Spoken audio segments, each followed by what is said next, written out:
Welcome, guys, to your favorite podcast station, Talk of the Town with VVR, straight from the hive. I'm your host, Vineet Vijayaraghavan, and this is what could be the first of many such podcast shows that are to come. This show, basically, the concept is we're going to meet some interesting people and get to know interesting perspectives, insights, and inspirations from their lives. It's like a window to their worlds. The whole idea of starting this podcast is to bring back the concept of conversations and the art of listening back into the world of the audio. Something that is missing out these days. The generation post 91 economic reforms people, to which even I belong, has kind of been exposed to, as well as the millennials actually, has been exposed to Facebook, Twitter, all different kinds of mediums, online, offline, television. But somehow, instead of bringing us closer, technology seems to have driven a wedge between people, and we've kind of lost human touch and connection. So, the idea of doing this podcast is to bring that back as a fashionable trend. Moving ahead, before I start introducing my show, I would like to go ahead and give a subtle plug for our community page, which is www.facebook.com/talk of the town podcast with VDR. Community page, I hope you like it and we'll be sharing regular updates on this page about the shows that we do and people that we're going to meet. Any updates that you want to get, you can access it on our community page. And you can also follow us on Twitter, hashtag talk of the town with VDR. I repeat, hashtag talk of the town with VDR, where again you would get similar updates on Twitter and things that are related to the show will be available there. Going ahead, so sit back, sit straight, and buckle up your seatbelts for an interesting ride up ahead. This is our inaugural episode, and our first guest for this ribbon cutting ceremony is Jaimine Vaishnav. Hi, Jaimine, how are you doing?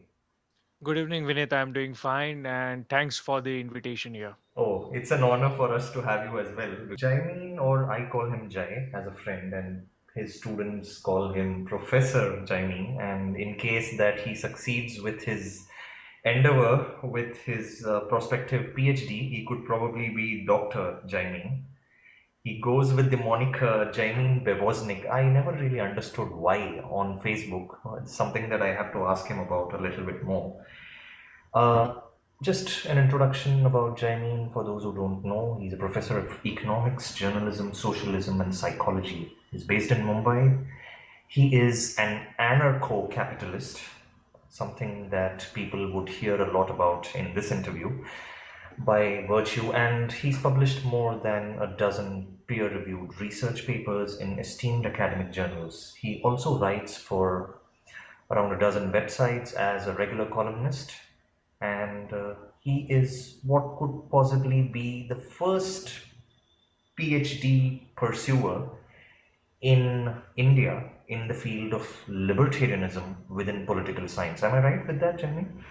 Yeah, I'm really glad to know this introduction. And considering the environment in our India, I would surely be the first Neil Armstrong to pursue my PhD in politics when it comes to libertarian studies. Oh, that's interesting. So the first footstep for man is going to be a huge, gigantic step for mankind. Perhaps, yeah. So, what for those of us, many of us who don't know what is libertarianism, could you throw some light on the different, firstly, what it is as a political ideology, and what are the different facets and strands of libertarian thought? Well, libertarianism is a political and economic philosophy which deals with a particular assertion that every individual is born free and every individual is embedded to pursue happiness in context of life, liberty, and maximization of subjective utility. The core idea of libertarianism is to minimize political intervention or the government power and maximize individual liberty. And this is the basic fundamental statement which libertarianism believes in. Now, coming to the other part of the libertarianism, I won't deal with the historical and origin and formulations because it Okay. will be another discussion altogether. Sure. But considering libertarianism, it has given birth to various other subclassified philosophies like minarchism, which believes that the role of the state should only be like police watchman and nothing more than that. Okay. And in this state, the government only acts as the guarantor of property rights and nothing more than that. Okay. It has no business to do moral policing like we see in communism or socialism state. So Okay. libertarianism is completely, you can say a heterodoxical idea Okay. which challenges the whole mainstream discourse which we are currently pursuing. Other than minarchism, it has given birth to various other ideas like anarcho capitalism, which I blatantly follow. Anarcho capitalism is the belief that the state is inherently an immoral institute and it has no role to play in any manner when it comes to achieving life, liberty, and pursuit of happiness in a free society. Okay. So, in anarcho capitalism society, Mm-hmm. the idea of libertarianism follows that the private competing agencies will provide all the necessities and the services which are essential for the overall organic growth of human personality. Other than anarcho capitalism, we have various other schools of thoughts like mutualism.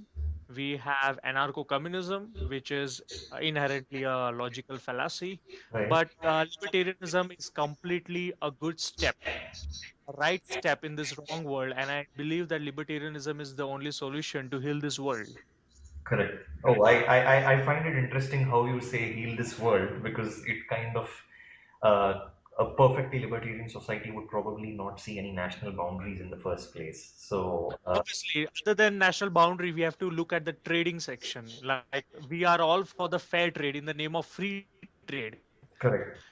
And socialism errors which are responsible for bringing all the diseases in our world Mhm. is putting all the blame on capitalism and libertarianism. In fact, libertarianism has not been practiced at this national level. It's because it is completely antithetical to the maximization of state power. True. So, like if you look at fair trade, I think in the current scenario, we are not seeing the free trade. We are saving fair trade, and in fair trade system, the government interferes at its own peril. And libertarianism is a philosophy which guarantees free trade. So only through free trade you can have open borders. You cannot expect government to open up your borders because the health of the government is dependent upon limitations. Okay. Okay. So I understand. So libertarianism is basically looking at three facets: free markets, free trade, and free people, free movement of people, that is. And Obviously, obviously. right. So, what is libertarianism is a pretty complex, I would say, not just a political ideology, but also a complex philosophy if you follow the Ayn Randian school of thought. And there seems to be a huge amount of diversity from right wing libertarians, left wing libertarians, communists who are libertarians, probably people like Noam Chomsky. So, in this complex libertarian universe, the most popular ones are the ones that you mentioned, minarchism and anarcho-capitalism. Uh, how has your journey been with the anarcho-capitalist ideology which you follow today? How has this process of self-discovery been? I kind of remember we got in touch around 4 or 5 years back, and I remember on Facebook, and you started out as some kind of a liberal Marxist, and it's a small pat on my back actually. Yeah, yeah. But I was the first evangelist of libertarianism to Jaimine. He actually got into the field to an extent because of me. I kind of coaxed him out of it, and after that, as they say, the rest is history. He's gone to make a name out of it and gone far ahead of what I would have thought, when I first exposed him to it. So, tell us a little bit more about your journey. Surely. Now, first of all, I would like to thank you for giving me a simple dose of libertarianism because I was heavily infected with dangerous ideologies like liberal Marxism, which is completely nothing but a stupid ideology with good words. That's it. And I'm really thankful to you for for giving me the knowledge on libertarianism, and you have rightly said that I have moved beyond the parameters which you were trying to set on Oh, me, of course. because in the Mine was just an injection. Yours was like like a uh, complete disease in itself. yeah, yeah, that's great. And second thing I want to point out that Ayn Rand was never a libertarian. She was an objectivist. And even in the current scenario, the libertarians do discourse against objectivists because objectivists believe in some form of limited government intervention.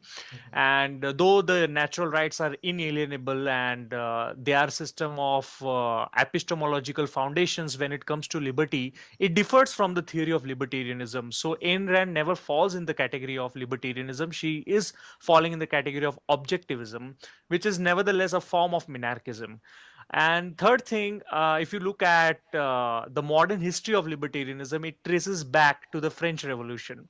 So perhaps I would suggest that whenever you teach history in class, which I do, perhaps I'd never start with World War One. I start with French Revolution because that is where the right wing and the left wing are categorized well. Later on, there were many contributions from American political science field, like Isaiah Berlin and Ludwig von Mises, who have contributed extensively when it comes to the literature of libertarianism. And to answer your question, my journey of libertarianism has been very fantastic because it's quite challenging. It has improved my overall personality because 5 years back I was completely an ignorant democratic voter, but now I feel that I have really improved a lot, and all the credit goes to you. But never mind, Oh, I am still continuing with my journey. I would beg to disagree with that because my contribution was very minimal. I just showed you the direction. You found your path after that. So, uh, That's true. Like, you are my teacher, you are my guide, and the student has to walk his own path. You are like Morpheus in the Matrix movie for me. cool, cool. So, about your doctorate, the thesis that you're doing in libertarianism, tell the listeners a little bit more about that. Sure. Now, coming to this point, I'm pursuing my PhD in political science, and I'm very much curious to bring the libertarian analysis, because this is where our social science departments in India is lacking, because most of the research work which I have observed till date, I may be wrong, I am always open for disputable discourses. Okay. The facts which I have seen, like most of them are infected with some critical theoretical studies, women studies, Marxian studies, democracy studies, and I'm not seeing any kind of libertarian kind of analysis in these studies, because we don't need government to be the second solution which has already caused a problem in the first place. We need to do alternate, and this is where my PhD work is going to focus on the governance section, because there have been politicians who are talking about minimum government, maximum governance, and in fact in 21st century in India, governance is the biggest problem to Indian politics, because the ownership of governance in India is publicly owned. So my PhD work, which is purely original, is going to focus on minimum government intervention, because I cannot talk about anarchic form of governance, because my PhD proposal will never be accepted, and I have been facing rejection for the past 3 years. And ultimately I chalk down to this level where the so-called academic thinkers can get a gist of what I am referring to. And moreover, I believe that when the governance section is privatized, it improves the administrative functions. So ultimately, the free market has to be reintroduced in India, because if you look at the ancient India, especially thanks to the Vedic philosophies which are embedded in Hindu text, Yeah. Vedic anarchism, the Janpadal system, which talks about decentralization of power. I think in India's today's governance section, we need decentralization rather than centralization. And libertarianism is an approach which helps us to decentralization. So my work wouldn't be just a library work, which would be available only in library. I'm intending to stimulate the policy making functions as well. Okay, okay, that's interesting because uh, as an observer of uh, political science, I wouldn't even claim to be a student of political science. I think a lot of the coursework is, I think, associated with theories, and we kind of lose touch with the practical aspect of these theories. So once a philosophy like libertarianism, which, as you've said, has not been implemented in the real sense of the word in the modern political context, sees some practical approach, practical application, probably it can be used as considerable evidence, to demonstrate wider application. Moving ahead, I want to ask you, there is this trend of there is a strong strand of libertarianism on the internet, something that you yourself are party to and have witnessed.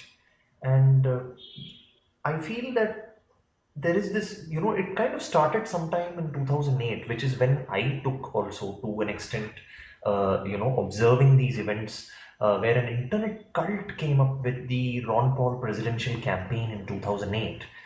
And people started looking at it as a new alternative to the right and the left. And it really attracted a lot of attention, with his money bombs and his online campaigns and pledges.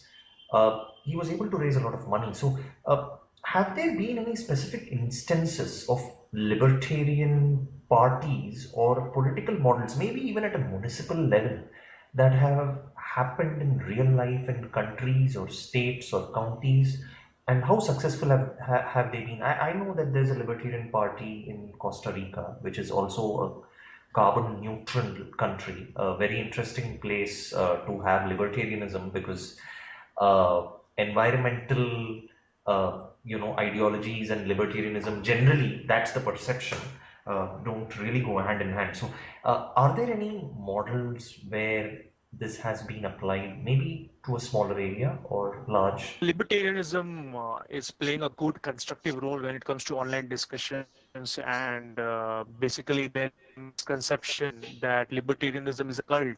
It's a religion of free thinkers or capitalists, or basically people can't differentiate between capitalism and crony capitalism. That is another problem, which True. I think on the online world the libertarians are trying to clear this misconception. Right. Coming to the offline part, I think libertarianism, as you already told, it has embedded with the political structure when it comes to political parties. They have contested elections. If you take the example of Canada, if you take the example of US, there have been libertarian parties, libertarian activists who are politically trying to reform the whole governance part. Ultimately, they never made it to the mainstream. Now, if you look at the coverage given by the mainstream media Right. to the Ron Paul, it was not as adequate as you had seen when it compared to Mitt Romney, John McCain, or Barack Obama. Correct. Correct. Because libertarianism is considered as a cult, it's considered as an alternate idea, and the mainstream discussions are never having any place for this kind of ideologies because they are completely happy with the acceptable opinions. And if you try to cross the line, then they find you quite awkward. They will be ranting some personal insults against you by telling you to go to Somalia, something like that, I which mean, I oftenly frequently face it. But okay. that's okay. That's an achievement. To get complimented in this age of cultural conditioning is an achievement. Now, coming to the, even if you talk about digital part, now if you look at money, money has changed its face, right? It has some inherent value. Now we are talking about digital money. Now, Bitcoin is considered as a digital money, which I think is a libertarian analysis of money. Okay. I may be wrong to this theory of Bitcoin, but because there are some sections on online world where people are agreeing with the fact that it's a money. Some say it's not a money. Some say it's a cryptocurrency. In fact, it is a cryptocurrency which came out in 2008, and that is why by this advent of cryptocurrencies, we are seeing the rise of libertarianism in this online world. Okay. Okay. So in India, I believe it's still not legal to use bitcoins, right? I think Yeah, it's Raghuram Rajan, the current RBI governor, yeah. he is of the view that Bitcoins is illegal, and I don't know whether he's thinking to legalize it or not. But Bitcoin legalization is a complete paradox Okay. because it is a reflection of Agora. It is a reflection of gray market and black market also. Okay. And government legalization is never a solution. In fact, it is adding more problem to the problem. It has not been discussed widely, though we see some online articles, and Bitcoin as a structure is not comprehensively understood because it has a different format altogether when it comes to its functioning. So I would suggest our listeners to have a look at cryptocurrencies because there are more than 100 cryptocurrencies. Okay. You can mine it up, you can learn it up, and you can spread this knowledge because that's more important. True. And yeah, yeah, because if you look at Okay. the fiat money has failed, and it is one of the cause of the monetary inflation, which our mainstream so-called experts are not able to find out the cause Uh-huh. because they are not able to understand what caused the problem in the first place. They are looking at the effects. So I would suggest our listeners to subscribe to libertarianism.org, where you can read plenty articles, and mises.org, mises.org, and bitcoin.com, where people, our listeners, can attract more number of visitors Right. for a movement. Yeah. Okay. Great. And talking about the practical aspects of libertarianism, there are places like Rojava, the Syrian Kurdistan area, Somalia, Liberland, I believe it falls between the disputed areas of two countries on Eastern Europe, as well as the Free State Project, where a bunch of libertarians are going to New Hampshire and starting a whole new libertarian way of life in that state. How have these models fared on the ground, and can a similar libertarian social sampling experiment be undertaken in India? And what kind of places do you see a scope for this? I mean, on the top of my head, can think of places like Navi Mumbai, Jamshedpur, Gurgaon, the new city of Amravati in Andhra, or maybe somewhere like Port Blair, or some, do you feel that some entirely new city from the scratch has to be crafted for carrying out a sociological experiment of the order of a Free State Project? Yeah, I'll give you my systematic analysis of all the constituents you have named. Yeah. Coming to the Free State Project, it was an idea which developed in 2001 in US, and New Hampshire was selected as the constituency where 20,000 libertarians across our globe are expected to settle down there and try to implement their ideas. And as of August 19, 2015, out of 20,000 people, 17,000 have signed to get into Free State Project.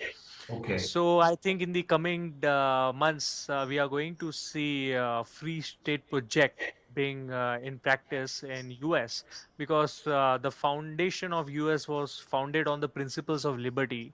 But sadly, if you look at sinisters like Abraham Lincoln, they have completely hijacked the founding principles of US republicanism. Okay. Now, if you talk about Liberland and Rojava, Liberland is located near Croatia, Right. and it was started by a professor himself, where a small, just a small territory was supposed to act like a libertarian state, but ultimately it failed because he was detained again and again. His supporters are detained again and again. And if you look at the Croatian police, they have Okay. completely occupied the territory, and anyone moving towards the territories, is legally detained, Okay. which I think is purely an attack on the natural rights, on the free movement of the people.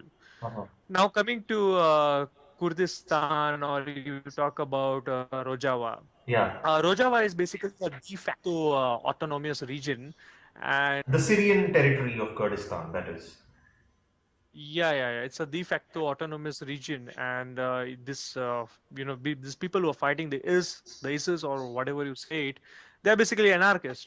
They are self-armed. They are in defense, and the whole region. Like if you look at Rojava, it has served as a great recent example. when it comes to libertarian thought. Mhm. But considering the chaos in the Middle East region, it's a very challenging to see how the functions move into Rojava. Right. There are some gossips on libertarian movements where people say it's moving towards social democracy, Okay. but I don't know how far the facts are available for discussions. Now, the last is Somalia. Well, Somalia is, The it's most not a commonly victim cited of. example for libertarians these days. Yeah, because go to Somalia has become a common argument online world, because whenever you try to defend liberty, Mhm. the statists, the voters, they always tell you to move to Somalia. This kind of argumentation is completely fallacious, because you are trying to intimidate. You are defending liberty, and you are just told to Somalia as if the voters own this country. They are in complete hallucination or delusion, which the libertarians are trying to wake them up. But it's okay. The ships are going to ship. Okay. Uh, yeah. Well, coming to Somalia, Somalia is not a anarchic state. It's not a victim of anarchism. It's a victim of anachronism. Anachronism is basically a social system which is completely disorganized and which is completely fragile or volatile. Because now, if you look at the geographical units of Somalia, Puntland and Somaliland and all, it's completely divided. There are completely, argumentation which can help us to understand the scene of the Somalia. But the Somalia is trying to form a government, and but if you want to look from 1991 till 2005, for this period of 15 years, after the post, or you say after this so-called Operation Black Hawk Down, whatever it is, uh, Somalia has drastically improved without, government intervention. Robert Murphy, a scholar with the Mises Institute, has written a beautiful article comparing the standard of living of the people of Somalis, without government intervention. He has also written some blogs on private laws, which can serve as a good approach in order to understand the functioning of the libertarian society. Okay.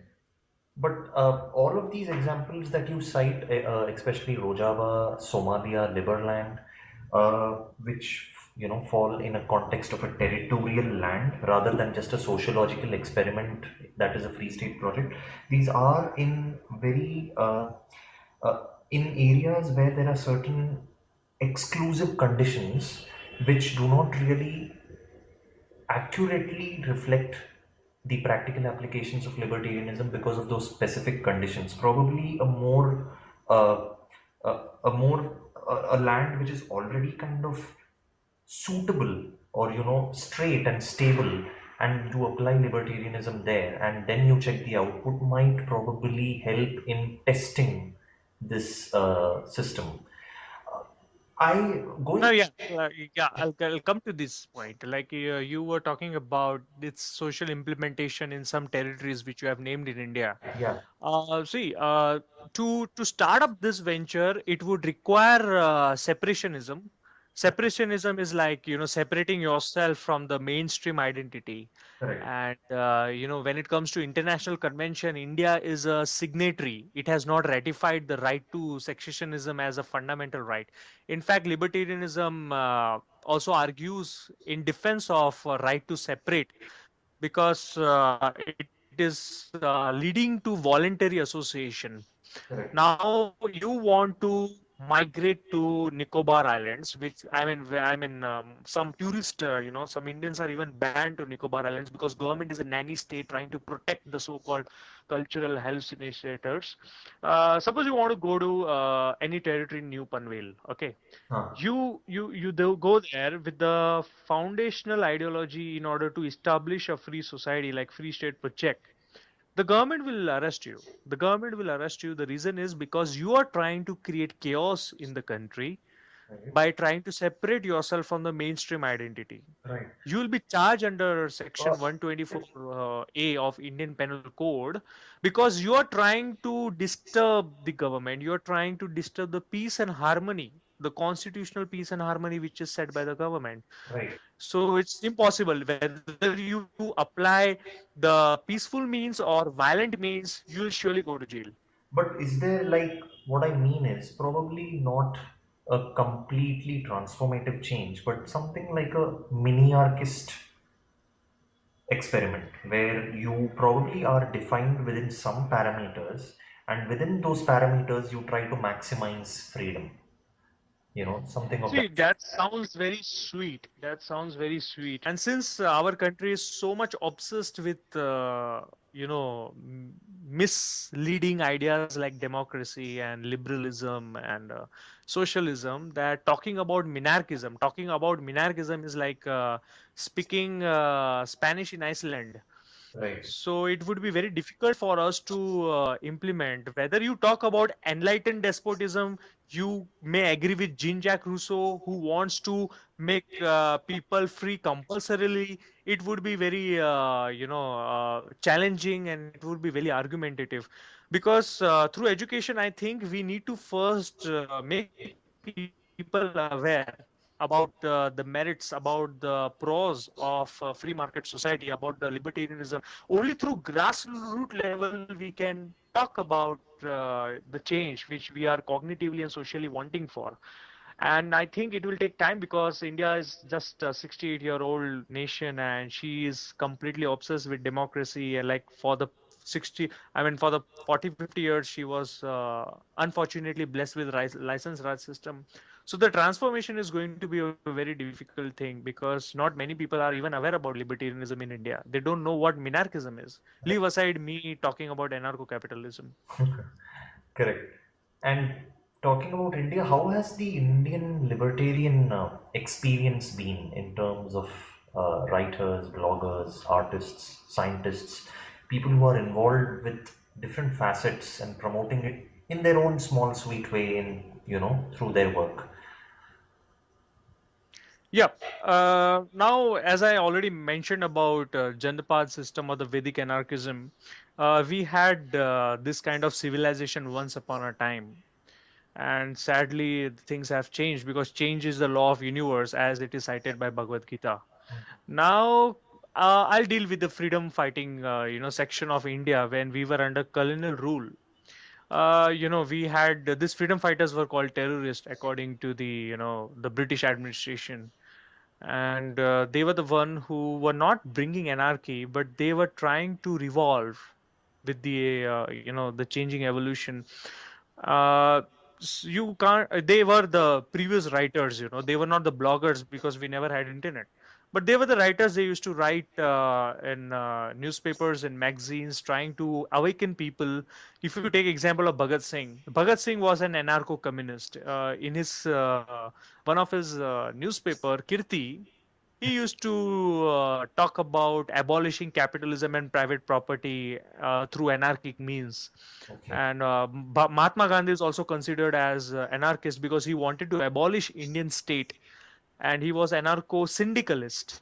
right. So these were the people who were not noticed in this manner. We only looked at them as father of nation or as an Indian revolutionary. We never looked at their economic ideology. Uh-huh. And after India winning independence, we had C. Rajagopalachari, who blatantly challenged Jawaharlal Nehru.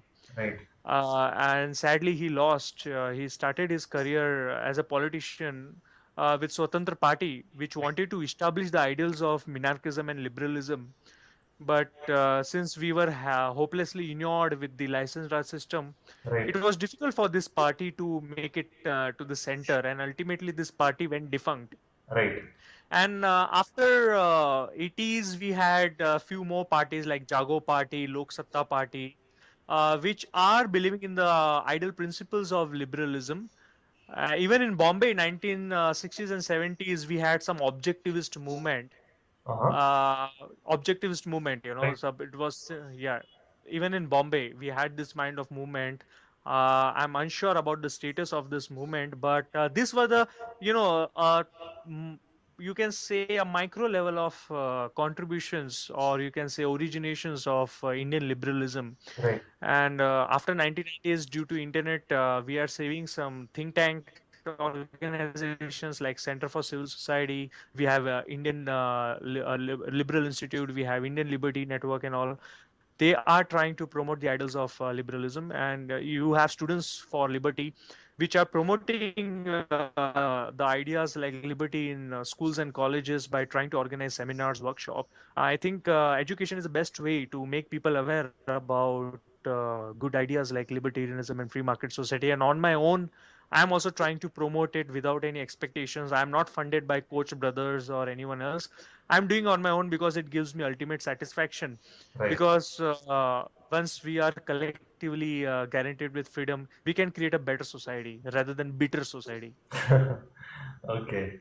But like you spoke about the Swatantra Party. Now, I have often wondered, uh, considering our political system, how does one make libertarianism more sellable, more saleable to the Indian audience, where a politician is used to saying, vote for me and I'll give you XYZ.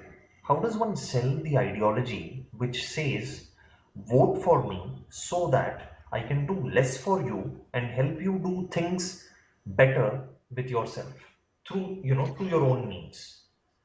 Yeah, that's more like Ronald Reagan, that government is a problem to the solution rather than solution to the problem. Right, Though Ronald Reagan was, I mean, he was considered as a libertarian, but in my view, he was just another statist with the right-wing euphemisms.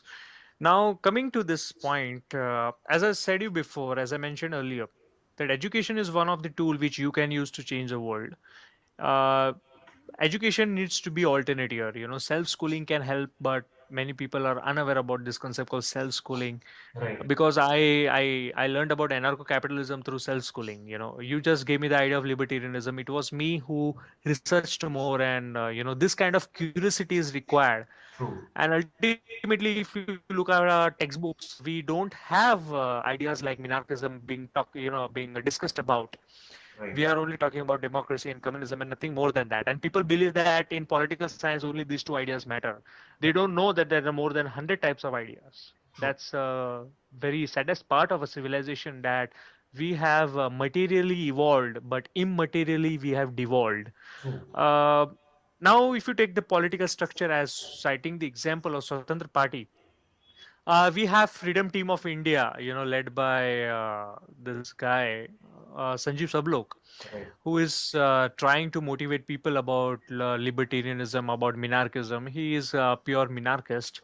I think if you look at political structure, it's difficult because we because like are to our ideas, our ideologies are not uh, mainly just known to just in interrupt, the. Jaimine, like in the preamble of our constitution, we clearly added the word socialist. Yeah, we added in 1976 and 77 True. to appease Russians. Right. So yeah, so if like we are now officially social. Now, even if you delete the word socialism from the preamble, let me tell you one thing. If you look at the DPSP, Directive Principles of State Policy, which is an important charter in Indian Constitution, this charter Right. openly claims that state is the guarantor of all fundamental rights. Okay. Whether you have Swatantra Party, assume that you have Swatantra Party coming to the power, unless and until you don't alter DPSP, you will not see the real structural change when it comes to implementation of libertarianism. Okay. So we need to abolish DPSP from our constitution. If you are trying to bring change through parliamentary process, this is just a recommendation or a suggestion. So we need to get rid of all this kind of charters in order to set free. But the real change will never happen when it comes to pure implementation of libertarianism from trickle down way. It will happen from grassroots level way, which I think libertarianism can be people's movement. It is basically people's movement. It is individuals' movement. It is a virtuous movement. Right. So, people need to be awakened at the massive level. So, there are various strategies and tools which we need to think about. The libertarian community in India need to collaborate. They have to find out at individual level and at collective level who are doing what. So, in a very integrated manner, Right. we can work out various policy formulations and we can move together. Otherwise, we are just divided Greece, and the Persians are attacking all the Greek city-states. Right. So ultimately, we will lose this war. So all the Spartans, all the Greeks, all the Athens, all the marathons, they have to come together in order to fight, or else we will be perishing. It's becoming difficult to promote the ideals like liberty because day by day the power of the government is increasing. Right, right. I mean, I think a lot, the resources are very thin and they are too spread out. So that is one thing that definitely one can see. Uh, Moving ahead, there's one thing that I always think about, which something that is not really discussed or thought about very often. The whole idea of communism, I mean, the whole Cold War period and, the Iron Curtain and the right and the left and the United States coalition and the Russian coalition and how they were interacting for the 4 5 decades after the Second World War. And then, when finally the Berlin Wall collapsed and the Eastern European countries moved to market economy, I wouldn't really call them free markets, but at least I would say that they moved to market economics to a certain extent. We never really saw anti communist literature or cinema that was coming out from these places protesting against communism. Not necessarily always capitalist, but at least protesting against communism and its after effects. We never saw it being popularized in the same way as a lot of literature on crony capitalism and the fiscal stimulus and all of those things, big businesses being saved by the government. These things were being popularized through documentary films, especially after the 2008-9 global economic meltdown. I mean, the Velvet Revolution, the singing revolution in the Baltic states, and the Velvet Revolution that happened in the Czech Republic. These were bloodless protests where communism was uprooted without a bullet being fired. Yeah, I kind of felt that didn't capitalism win at the end of the day after the fall of the Berlin Wall, or is this victory kind of cyclical, moving both sides once every 10 or 20 years? Well, it was a good thing that the social experiment officially failed. And the saddest part is that there are sections in our world who are still wanting to have social experiments again. I mean, the like Soviet experiment and all the Venezuelan experiment. Uh, See, if you look at this period from 50s till 80s, it was just not 20th century. It was more than that. It was a century which transformed the previous century and the upcoming century. And this stage could be considered as a new world order where liberal democracy has overtaken the communist ideology. Francis Fukuyama went to an extent in calling 21st century as liberal democracy because 20th century is considered as the end of history. And we had too many collective mindset. Even today it's sad that we are continuing with the communism level of collective ideologies and all. But this kind of anti-communism was it was spotted in the sections which you have told, Right, but in the academic sections it has not detached. It is very difficult. You name Oxford University, you name Harvard University, you will have too many people talking about socialism. You will have the so-called sociologists and psychologists talking about behavioral conditioning, right, which I think is against the laws of economics, which I think favors communism subconsciously. Because if you look at the law of economics, we don't need human design because economics is functional only when there is a free market. Because every human beings are rational, they try to maximize their utility. correct. And yeah, That's our innate nature, right?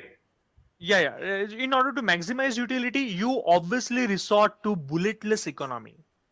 Bulletless economy is where you are not forced to consume any product. The Right, production structure is not taxed. The capital structure is functioning upon the basis of demand and supply of the credit facility. The interest rate will determine it. right, So, this is what I'm trying to associate, that human actions, which Ludwig von Mises has rightly pointed out, he has written a book, Human Action, which can be easily downloaded from misses.org, mises.org, is one of my favorite book, and it cannot be understood so easily. It is like Bhagavad Gita of economics. Because if you want to understand human action, Right. you will have to understand the basic of economics, because Human Action is the only philosophical book which systematically and epistemologically, questions the ontology of the economic realities. And that is where I jumped to this conclusion that in order to have a peaceful association in the market, we need to accept social human action rather than human design. Okay. So, the centralized planning, the violent planning, it has to fade away. And I think emphasis on human action will make these things sway away. Right. It's a funny thing actually. I recently read that India has moved from the position of 150 to the rank of 134, and then it was said that it's reached 130 from last year to this year. That is in the rank of the index of economic freedom and the ease of doing business. Considering that we've had the reins of our economy for over 6 decades now, I don't think we have the excuses of colonialism as well now to give, to explain why we are where we are. I mean, a state like Rwanda is, in the top 100, which a few decades back was facing a lot of social and political upheaval. And India is not even able to make it into the top 100. I mean, I'm not even talking about top 10, top 20, top 50. I'm just talking about in the world of say around 190 or 200 countries. India is not even able to come in the first half 100, which is a shame considering the potential that this country of a country of this size has. Yeah, because government meddles in a lot of affairs, and it interferes, it acts as a moral policing agent. The sad part of Indian civilization is that we are taxed by unproductive people who can't even produce a toothpick. Uh, So, that they are basically, the Indian political structure is parasitical and pathological. And that is why, the productive people in India, and they face the political challenge as set by the politicians. So that is why we are not able to create entrepreneurs. We don't have a sound manufacturing policy. mhm. We are our imports are higher because we are still stuck with the hangover set by the license raj system.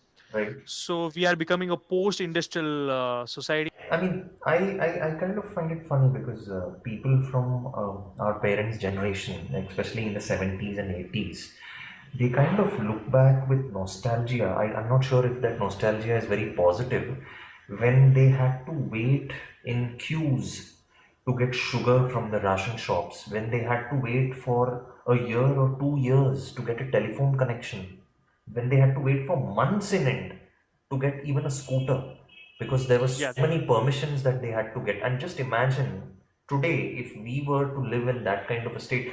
So many people are advocating that, oh my god, there has been so much of a divide between rich and poor and all that. I think a lot more people came out of poverty in the post 91 era till now than they did in the first 4 decades after independence, which although the whole model of the whole movement towards this direction has been very slow, it's still that little movement itself has seen a lot of positive results. True, in some sense, we have seen the rise of standard of living of the people. We are also seeing, poor people being lifted up. But still, at the same time, we have trickle down economics problem, and ultimately, the governance structure of India is so much infected with corruption, with poor public utilities, with lack of incentives in order to improve. So it has become, the poverty cycle in India has become a cyclical trap, and moreover, people are kept poor because of elections. And we need more studying of economics in order to solve all the problems. So basically, our orientation, our approaches should be economical rather than political in order to solve social, political, and other cultural issues. I wish the liberal professors of our great universities in India could agree with your perception that there is some positive implication of 1991 experiment, that is LPG, liberalization, privatization, and globalization. But the point is, how far the grassroots level is able to take advantage of LPG. Right. That is more important, Right. because since I already mentioned the trickle down economics, which is the biggest problem to Indian structure. Right. So as long as you can talk about the positive implication, at some point we agree that there is a drastic improvement in our standard of living of the people. But at the same time, there are various regulations, various administrative formalities, which is also making you poor. So it is becoming like like a kahavat in Hindi, when we frequently say when elections are near, जब जब गरीब के थाली में पुलाव आया, समझो चुनाव आया. So yeah, it goes like this, and it is still relevant. You can't ignore this political reality, and it is a bitter reality. The point is not to look at the effects of the gap. I agree that the gap exists. The point is to look at the causes of the gap. We need to find out the causes of the gap, and giving more power to the government is like expecting a tiger to be vegetarian. It's completely Against illogical. nature. Yeah. Yeah. So, So giving more power to the government is completely uneconomical, and it is also going against the nature. So right. you are creating a fascist police state, and it is even happening. Right. You use the word liberal in a kind of matter of fact, ironic way. And I often wonder what the word liberal even means these days, because the left feels there is a neoliberal conspiracy in everything, the right feels there is liberalism of a different kind which is opposed to it. And there is this old definition of a classical liberal which is kind of even lost. And libertarians these days don't even want to be called liberal, although libertarian as a word is still more used in the United States than in other parts of the world, where the word liberal, maybe a free market liberal, is more often used. So, in general, I just want to ask you, does reality have a liberal bias in terms of, like there was a study which I remember having read a few years back by the Cato Institute, which is one of the preeminent libertarian think tanks in the United States, which suggested that liberal arts, the intelligentsia, the academia,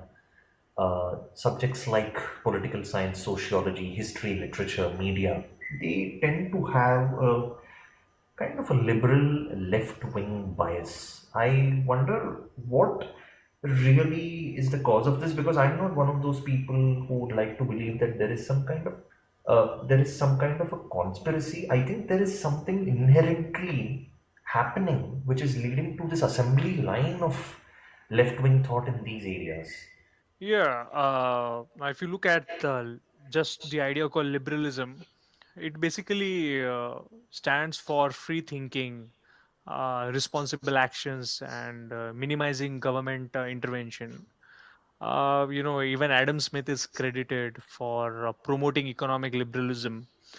And even in international relations, economic liberalism or liberalism is all about, not interfering in others' affairs, opposing humanitarian interventionism and all.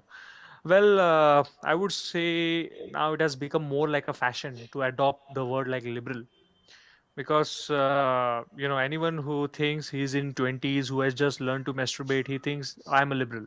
I'm open, I'm a free thinker, I'm a hippie, and basically they don't understand what they're trying to say. And moreover, they don't know what they say does. Now, if you look at the historical formulation of liberalism, it will take another hour of discussion. What I'll try to do is I'll cut down some important, ideas, and I will bring out the highlights of liberalism and all. Since I already pointed out earlier about French Revolution, in order to understand liberalism and liberty, you have to look at the French Revolution, because that was a mega event, the biggest event in defining all this political ideologies which you are talking about today. Right. And moreover, liberalism is not a modern concept. It always existed. Go back to Wikipedia, you'll find liberalism, originating from Greece, and you'll find it in Roman or whatever it is. But now the intelligentsia, the so-called public intelligentsia, is considered as a liberal because they are the one who are fighting for your rights. They are the one who stood for your civil rights because they faced heavy backlash during Cold War time because they felt that a particular section was ignored. So, in order to represent them, in order to promote their free thinking, in order to promote their critical thinking, they came forward and started promoting liberalism. But So, like I mentioned, right? yeah. Just to interrupt you, there seems to be a certain perceivable, very perceivable left-wing bias in this fields that I mentioned, not just in India but all over the world, and especially here in India. And I kind of fail to understand what is the churning. I mean, what is leading to this consistent bias where other ideological viewpoints in those fields are either unrepresented or underrepresented, or their voices are completely silenced. I'm sure you've yourself faced this issue as a libertarian in one of these fields, in the field of political science and sociology, where you typically work. I mean, what is actually leading to this bias, and how is this, I mean, how is this monopoly kind of maintained, this stranglehold? Well, yeah. Now, coming to this point, I'll give you a systematic analysis of whatever you have said. See, first of all, we have to accept the reality that biasness is part of nature. Right. We are all biased in some or the other sense. Nobody can be neutral except a dead body. True. So every person who thinks, everyone who reasons, Right. everyone who's a rational, Hmm. is reasoning in his own way. Correct. So he sounds biased to someone else. So the right wing and the left wing bias, I don't find any bigger difference between them is because they both are biased in their own way. And in the end, they are trying to maximize government functions rather than minimizing. Let us not talk about the right wing biasness. Let us come jump to the left wing bias. Now, if you look at the thesis of Jawaharlal Nehru, Jawaharlal Nehru being the first prime minister of India, his PhD thesis was related to socialism. Right. So when he came to power, all the public universities they were all publicly owned. Right. And since he formed UGC, so all the textbooks and all the education structure, they started leaning towards left side. And because our own prime minister was leftist, moreover, our Indian constitution is a left-wing book, and this is how through education the government tries to create shipples, because education is the only way through which they can easily change the people, because through education you can either question things or you can either only answer those things. But sadly in India we answer more, we question less. Right. So through this form of way, as a professor, I would say that we were, inured, we were showered with this kind of thinking. And even today, I can challenge you, I can tell anyone Hmm. that all these textbooks we are talking about is only dealing with the Keynesian economics, which is a left form of economics. Right. We are never talking about minimizing government role in economics. Right. So you can say that the biasness still exists. Agreed that the left liberals have played some amount of civil and the constructive role in representing certain underprivileged class and the oppressed class. But the issue is that telling the government to represent them again is not a solution.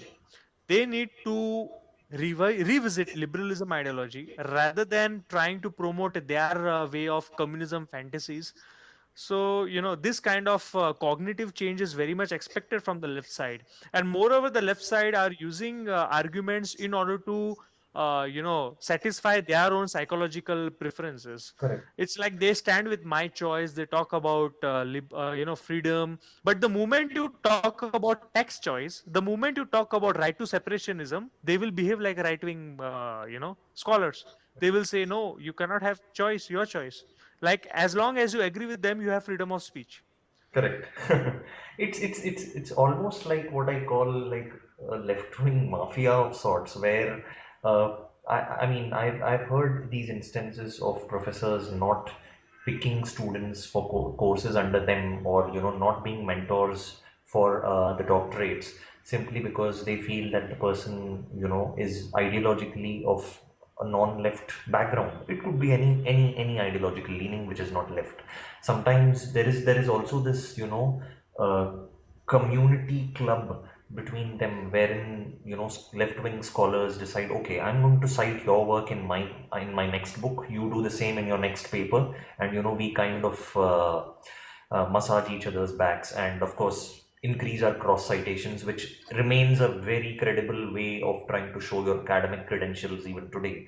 And it seems like they kind of maintain this hegemony in this way, and whenever someone tries to come with a different viewpoint, they pretty much find themselves given a very shallow stick, because many times people tend to go abroad for then doing their studies, and again abroad you find the same kind of situation, but here in India it's probably much worse. I mean, Yeah, true. You are right on there. You're right there. There is a term on Wikipedia for this kind of professors or academicians. They're basically called champagne socialist.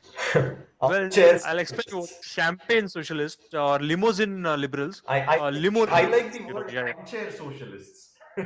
yeah, you can, you can just name it any. I hope they don't find it offensive because they put emotions over economics, so they are likely to get offended every now and then. Right.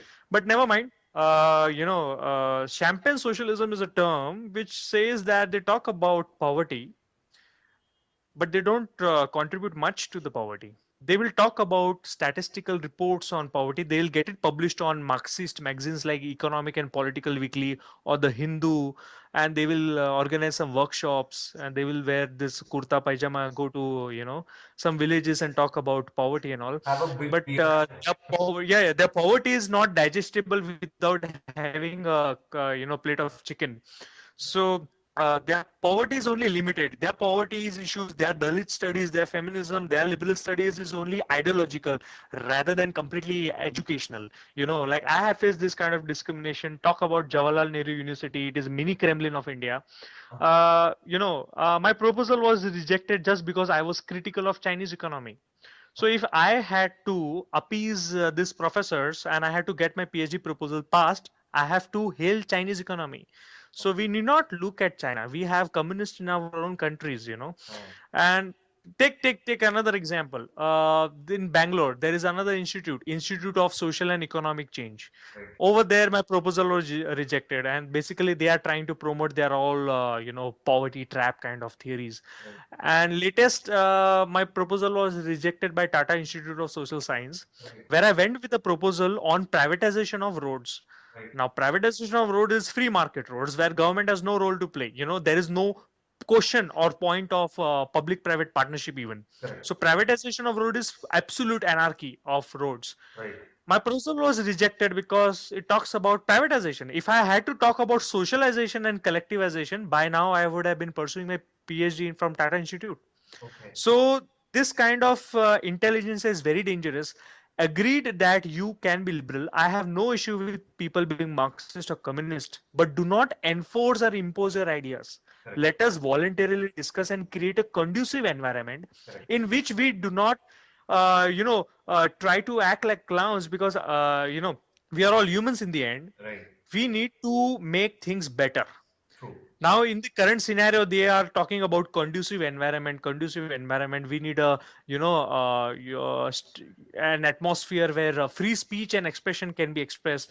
Agreed, we need this kind of environment. Even I as an anarcho-capitalist would agree with liberals here, but the point is the liberals will never agree with what I am trying to say. correct, They will use guns, they will use sedition, they will use defamation, and they will try to speak of catalyze me this, to support their ideology, which is purely bad. correct, Which I think in anarcho-capitalist society this would never happen. right, true. So basically, alternative paradigms in the intellectual discourse have not been able to emerge because of this monopoly, like different voices. True. The monopoly, yeah, the monopoly on our public discourse or public sphere. You look at prime time, 9 o'clock. We do not have any discussions which move towards acceptable opinions. Correct. We have only those form of discussions which are completely cyclical, which are running from fro and nothing beyond this to and fro. And that is why many people are not able to think beyond the given paradigm. Right. And this is the biggest threat to our country, because media, as a so-called fourth pillar of a democracy, it has failed in its own sense. That is why social media, which is also another example of anarchy or spontaneous order, is doing its own best in informing more and more people. But ultimately and unfortunately, we do not have more than 10% on internet. So that is why the reach of this kind of ideologies is very much limited. True, and I think the whole the media on television, especially, it's kind of become like an anchor comes, he introduces the talking point, and then starts a debate between four or five people. Sometimes half of them are not even experts; they're probably out of work writers or actors who come in. I don't know for what expertise they have that they bring to the table, and they shout at each other. A tired guy comes from work, he just listens to this noise and then rants about it with his folks and then just goes off to sleep. Somehow, the whole idea of reportage into the grassroots, you rarely see these days, the kind of investigative reporting that is world class, that, which requires journalists to, and, sometimes you feel that the media organizations don't really feel the need to fund journalists in some rural area where he wants to do some real story, and it's easy for them to just bring some guests who looking for publicity and make them shout at each other and lower the decibels in our television sets. Basically, to be very frank, they are not even editors or journalists. They are advertising agents disguising as journalists. So they are trying to basically promote their advertorials in this kind of discussions. And I don't watch TV. You spiritually, you can say it destroys your third eye, and moreover, TV is a needed box, which I think I learn more from internet rather than from TV. But sadly speaking, government is also trying to act like an Orwellian when it comes to internet. We are all being snooped. So that is where we need to have a critical discussion, that since 2008, I would like to add that government created a program called CMS, centralized monitoring system, Right. which monitors the datas, which monitors your internet, which I think is pure infringement of your Right. digital liberty. So we have never seen this kind of discussion in the mainstream podium, because we are only obsessed about who is winning and who is losing in Bihar. So ultimately, people are choosing to stay ignorant in 21st century, which is fortunately an era of internet globalization. Hmm. That's great. It's We've had a pretty enlightening discussion. One thing, just on a casual note, I mentioned in my opening statement, you go by this moniker Jaimine Bebosnik, or am I pronouncing it? No, no, I go by Jamin Vaishnav. Jamin Bezboznik was just my sociological frustration when I was a Marxist, because using my own surname was considered as a casteist. I tried to change it. I mean, I never tried to change it, but the problem is it changed back to Jamin Vaishnav as my Facebook profile, Right. is because I tried to convert my profile into page. Oh, So the Facebook came to know that I am using my fake name, so they blocked me ID. But Jamin Bezbosnik is also a page which I am not using it, okay. and it is malfunctional like Indian government. So I'm using actively, Indian Jamin Vaishnav. So people can subscribe to my post on Jamin Vaishnav on Facebook. It's a unique name, and no one is there with this name, so I can be easily assessed. Right. And one last thing. You recently wrote an article. I mean, of course, this is on a non-serious note. I mean, generally, most of your work is completely related to the field in which you're involved in. But there was this recent article you wrote. I don't remember for which website this was, but it was an online article on relationships and forgetting about your past. I mean, I just wanted to know what was that all about, because I never hear. Yeah, yeah, that's a very tricky question. That's a very interesting question as well, because I basically don't write on relationship, on sex, or on health, because I'm not an agony aunt. I basically write on politics, economics, and some serious shit, Yeah. But I happen to write this article, which is titled as "Let's Be Friends." Right. The name of this title means, basically the X, the past. Right. When you break up, like there is a saying which is originated by me: you are in love when you know each other. You break up when you understand each other. So when you understand each other, when you break up, the X from either side, from right wing or the left wing, that is boy or the girl side, they always try to stay in contact, stay in touch with you. They always like to be friends. And this article has become a viral story. It has been praised by many students and even by the by my friends, because this article basically argues in 10 points that why X cannot be friends, because there will always be some form of nostalgic feelings, and you will won't be able to move on. You won't be able to change your past tense into present tense. So my argument was to attack all this bullshit which was available on Facebook when it comes to X and all. And I also wrote this article for my friend because she was not able to come out of from her past. Right. So I dedicated this article. Otherwise, I'm never into this kind of shitty business. Right. I mean, that was kind of a surprise to see that on your wall and then read that article. Yeah, I had to even intentionally write on my wall that I'm never into all these things. So please, on a cautionary notice, don't take it seriously. It is just an advice. Right. Otherwise, I might lose my credibility. Right. No, I'm sure you wouldn't because a teacher. No, in fact, I gained more people from writing all this kind of articles. So I might have to Right. change, yeah, my way of approaches here. No, I mean, I'm sure every student is looking for a teacher who is not just a professor but also a friend, True, philosopher, and true. guide. So I think Yeah. in that you've added another feather in your cap. Thank you so much, Jaimine, for this inaugural episode discussion with you. It's been a Yeah, very it was really worth, and thanks for this brainstorming discussions. Your questions were quite interesting, and I hope in the coming years we'll have more such interesting discussions. sure. And your podcast stands very unique. It's a nice initiative that you are going to discuss on all issues, entertain all forms of people. Yeah. And I think you are one of the best editor rather than all this Arnab Goswami and all. Anyways, best wishes for your show. Yeah, thank you. Thanks, Jamin. Okay, guys, this is the end of our first podcast. Thank you so much for joining us and hope to see you soon. And do give me your thoughts, comments, views, opinions, recommendations, anything that you want to say on the email, Facebook page, Twitter that I mentioned. Do follow it. And I think that's it from my side. Thank you so much. Goodbye and have a nice day.